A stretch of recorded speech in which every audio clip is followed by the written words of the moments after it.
I'm blessed not because of money or career. I'm blessed because I was able to witness this.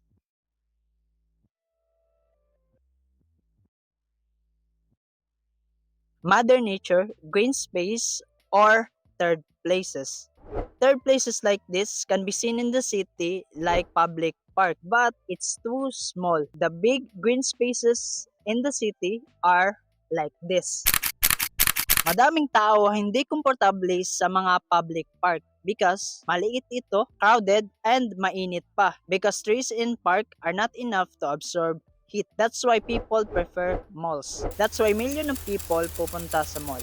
And mind you, mall replicate green spaces, but that is not enough. A lot of study tells us that you need to connect with Mother Nature. Mother Nature can benefit us both mentally and physically. People that are more connected in Mother Nature are less depressed and didn't have asthma.